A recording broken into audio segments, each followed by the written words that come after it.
I was birthed in the middle place in the lower realm.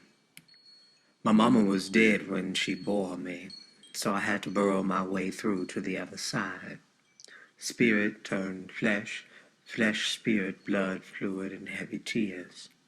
No push or swift breathing, as seen many of others do thereafter. My birth was something different. A linger in the mist nestled middle point facing stardust and earth soils. A half-breed, half-bred.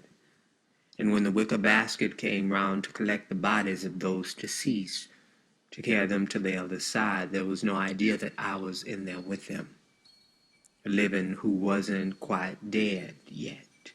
So they took her, my mama, and tossed her in the back with the others who too were on to the destination next.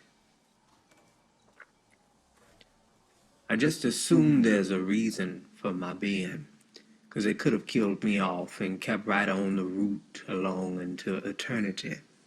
Instead, they took one look and sniff and tossed me over. A newborn fetal blood placenta tossed over into the woods and landed in the bushes where the wild things are, where the wild things eat on things with no standing, with no true footing on solid ground. But I was kept and watched over by those souls, still kept, by those souls of those who, like me, lingered in the middle places, except they was dead and I was living. They, however, trapped in soul, I trapped in flesh, and the two was quite naturally a match. So we worked together, still working. Some call them ghosts. I like to think of them as relatives. After all, they became my family, still is, and kept after me, still keeping. They taught me beyond what was needed to navigate the terrain, still teaching, the intricacies of here, there, and in between. Them three, the three, Granny and Mabels and Rollins, each with their own narrative, each with their own reason for why they've chosen to stay in opposition to drifting away to the other side of existence. Not really related by blood, they just the ones whose presence was presented to me as guardians, as angels, as guards of the peculiarity that comes with my being peculiar. A particular sort of something that not all can seem to handle. You see, many a plenty tried to take me in, but to no avail. They couldn't take what stirred about me. A spook, they say. Haunted, they presume. And right. 'Cause mirrors often shattered, sounds a pitter-pattered, rainfall I sing, and lightning striking makes me smile. The night is most suitable for my playing, and there's always someone to answer, someone always wanting me to talk to them and relay messages to the ones they left so much undone to. Dead things never scared me, still don't. Instead, I always sought to seek a place to console and lull the carcass, so that the soul could rest in peace.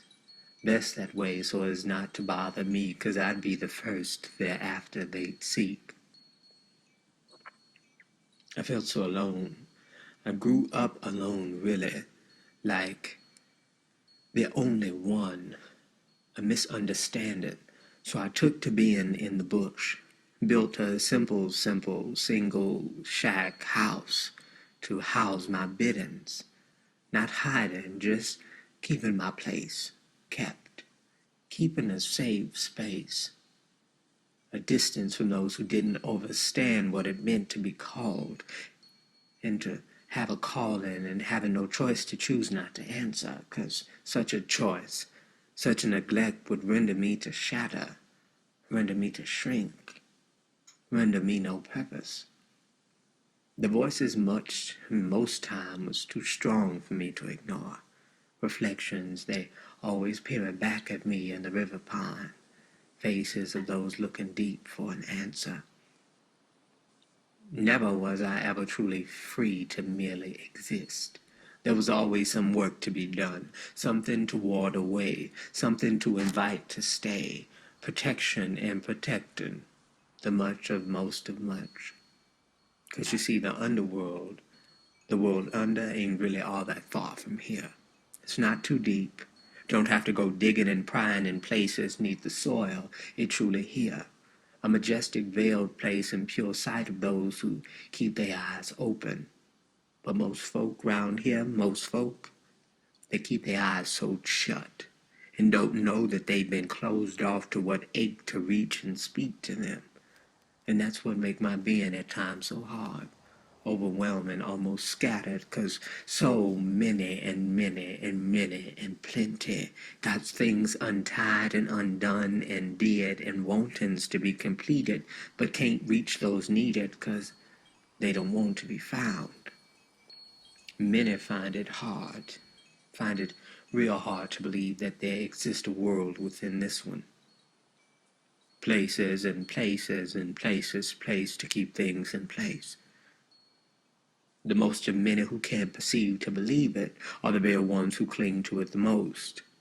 It's the non-believers, the ones who pretend to disbelieve, the ones who pretend to ignore what they see, the ones who pretend to ignore what they hear, the ones who pretend to ignore the felt feelings of those who call out for recognition and reconciliation from the other side. They are the ones who suffer most. 'Cause they are people who ain't prone to listening, ain't prone to paying attention to the dreams and waking drifts. 'Cause they are people distracted and distraught. They're the ones whose lives are led in addiction, for the great calling on their being, running from the great calling to be. The ones afraid to be in themselves, for themselves and those around them, 'cause each soul has a message and a rational reason with destiny for the betterment of every other than themselves. Every other than themselves. I'm now reaching a place where the confines of the four walls, the windows, the chair, the basin, the ladder, the front and the back porch is getting too small. Reaching a point where desires for another are beginning to settle, beginning to peak and seek my being. Wantons to confront new wantons, to see new things, to feel new experiences, new delights in ways beyond this here. And I can feel it, and they can sense it in my urgent urgency to break away and enter anew. But where shall I go? To whom shall I run to or with? 'Cause without this all familiar, I'm rendered unknown and unknown, for this is all that I know. And as I feel negotiation nearing its end, I wait, I write, I listen for the moment suitable for me to follow what calls out to me in the distance. Dreaming south.